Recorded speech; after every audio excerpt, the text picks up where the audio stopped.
Bonjour, ravi de vous retrouver pour ce nouvel épisode de 3 minutes à méditer. Nous allons parler aujourd'hui de la méditation de la montagne. Les oiseaux ont disparu dans le ciel. Le dernier nuage s'est évanoui. Nous sommes assis ensemble, la montagne et moi, jusqu'à ce que, seule, la montagne demeure. Le poète chinois, Li Po. La méditation de la montagne est un classique de la pleine conscience. C'est une méditation pour s'apaiser et pour se rappeler toutes nos forces intérieures.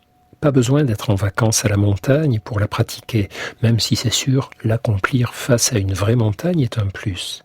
Mais partout ailleurs, il suffit de vous asseoir, bien stable, dos droit, épaules ouvertes, juste là où vous êtes à cet instant. Maintenant, prenez le temps de trouver une position droite et confortable. Fermez les yeux et liez-vous à votre souffle. Prenez conscience de la présence de votre souffle, sa présence solide, fidèle, régulière, le mouvement de l'air dans votre nez et votre gorge, votre poitrine et votre ventre qui se soulèvent et qui s'abaissent. Notez comment tout votre corps participe à votre respiration.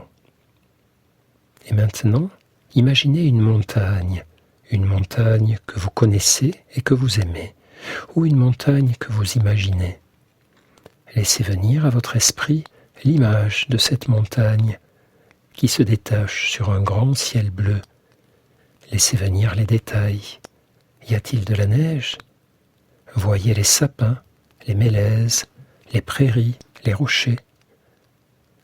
Au bout d'un moment, identifiez-vous à la montagne. Laissez-la vous imprégner de sa présence. Percevez votre propre corps comme un écho de cette montagne, comme une montagne posée solidement au sol.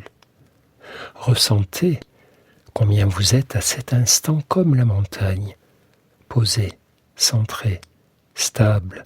Régulièrement, des vents, des tempêtes balaient la montagne. Il y a de la neige, de la pluie, des avalanches, mais elle reste là, stable, quoi qu'il arrive.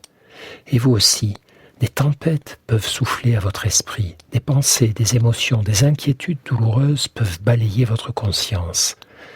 Mais vous aussi, vous pouvez rester là, posé, centré, à respirer quoi qu'il advienne. Les nuages passeront et le ciel bleu reviendra sur la montagne comme dans votre esprit. Parfois, nous avons peur des choses simples, comme de méditer, en nous identifiant à une montagne. Mais nous avons tort. Les choses simples sont souvent des choses fortes.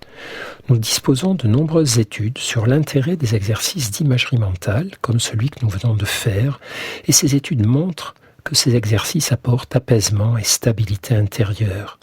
La contemplation des montagnes, ou des lacs, ou des océans, peut ainsi nous apprendre énormément, si seulement nous nous attachons à leur ressembler un tout petit peu.